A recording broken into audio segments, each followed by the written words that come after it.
Hello everybody, this is Gareth Cahoon Speaks back here with another video. I'd like you to hit the subscribe bar, give me a thumbs up if you like the video, or hit the notification bell to be notified when I post my next post. Or else you can look me up at my website, which is www.garethcahoon.co.uk. Or if you'd like to support the ministry, you can do so through garethcahoon3@gmail.com. This one is called Is This How the Holocaust Begins?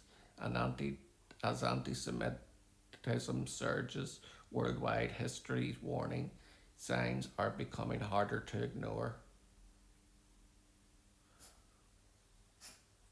Not all genocides are carried out with gas chambers or people wearing Nazi uniforms. Jews around the world need to pay attention to the possibility that we are living in a pre-Holocaust moment, that the warning signs should not be ignored. If we fail to act now, the cost of waiting may be unbearable. One of the clearest parallels is the vibrancy of Jewish life in the United States today and Germany before World War II. According to the World Jewish Agency, about 7.2 million Jews live in Israel today, and many more live outside of it, including 6.3 million in the United States. Jewish life in America begins in the mid 1600s, but it did not flourish until the 1880s. Waves of immigration arrived, first from Germany, then from Eastern Europe, and later from Russia. Jews quickly integrated into the secular society. They built communities, found opportunities, and became visible and influential across many fields. They succeeded as doctors, academics, and business leaders. For decades, Jewish life in the Western democratic world felt stable, accepted, and permanent. History, however, offers a sobering lesson. When Jews become too comfortable, danger is often closer than it appears. In 1933, Europe was home to approximately 9.5 million Jews. They too were deeply embedded in society. They worked in respected professions, contributed to national culture, and saw themselves first and foremost as Germans, French, Poles, or Hungarians. Like many Jews today, they usually felt their national identity was stronger than their Jewish one. Then everything began to change. A report released last week from the Ministry of Diaspora Affairs and Combating Anti-Semitism found the highest levels of anti-Semitism across the Western world, including in the United States, the United Kingdom, Austria, France, and Canada. The United States recorded the highest number of incidents with 273 cases documented. The figure was more than double the number reported in the United Kingdom, where 121 incidents were recorded. They were not minor or isolated events, while the overall number of anti Semitic attacks declined slightly from 2024 to 2025. The severity of those attacks increased sharply. The ministry documented 815 severe anti Semitic incidents last year, including the murder of 21 Jews. This compares with just one combined murder the year before.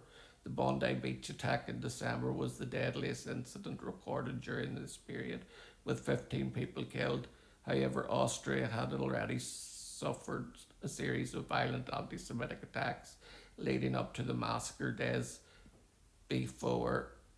Australia, had already suffered a series of violent anti Semitic attacks leading up to the massacre. Days before the shooting, a report published by the Executive Council of Australian Jewry showed a nearly five-fold increase in attacks between 2023 and 2025, and even as incidents dipped slightly between 2024 and 2025. At the same time, the report noted from the early October 2024 to early February 25, there were no fewer than 18 major anti-Semitic incidents, including some of the most serious on record. The pattern has not been limited to one country.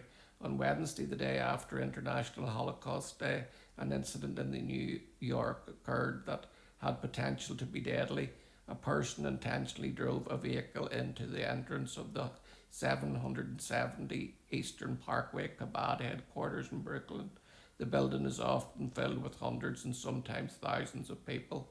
Witnesses at the scene reported that the suspect was shouting before ramming his vehicle into the building. Anti-Semitism is also becoming institutionalized. The same Combating Anti-Semitism report found that anti-Israel pressure is increasing, but implemented through major policy decisions, a high volume of United Nations resolutions, and the role of the prominent influencers and networks is driving an anti-Zionist and anti-Semitic narratives. The United Nations condemned Israel more than a dozen times last year.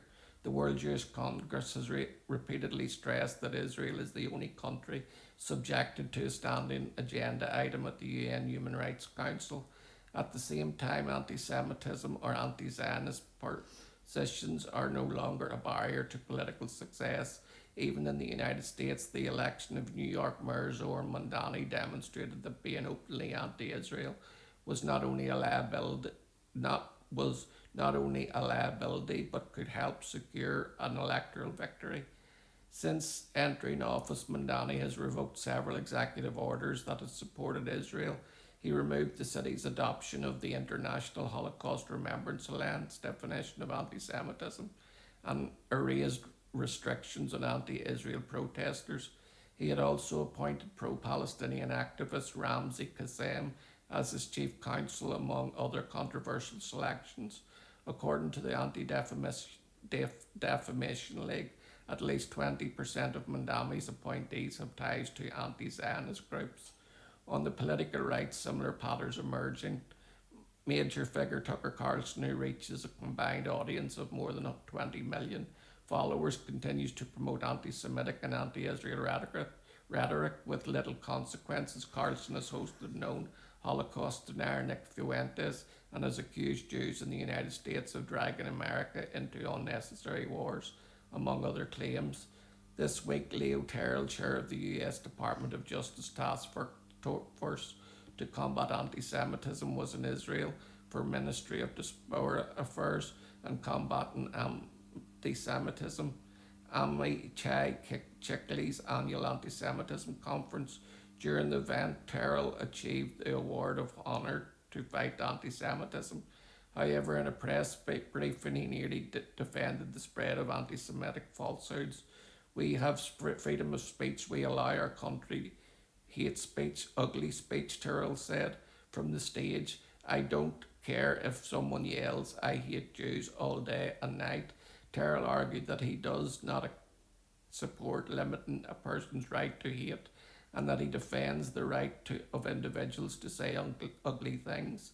When pressed by All Israel News about the connection between his speech and the hate crimes, Terrell rejected the link. He said, if someone comes in here and says, I don't like black people or I hate Leo Terrell because he's black, I want to protect his right to say that. We live in the United States of America, Terrell continued. Speech alone without criminal misconduct is not illegal. So you're asking me that hate speech leads to crime. I would challenge you that speech alone in America is illegal. It's totally, perfectly okay under the First Amendment. Research, however, suggests otherwise. Multiple studies have documented a strong relationship between the spread of hate speech, both online and offline, and the occurrence of hate crimes. As early as 2019, researchers from Cardiff University's Hate Lab project found that when the number of hate tweets originating from a specific location increased, so did the number of racially and religiously aggravated crimes in that same area. These crimes included violence, harassment, and criminal damage. So this is just more rhetoric. The ministry report also found a sharp rise in anti-Semitic discourse online following the Bondi Beach in Australia. So this is just about, is the Holocaust going to come again around the corner? Well, this information tells us, unfortunately, yes, it will. We are going to walk down that same old road of saying never again after the Holocaust, never again after October 7th, never again after the Bondi Beach, never again after the car drove into the Chabad synagogue. Never again means never again. Shalom, Maranatha, and Hallelujah.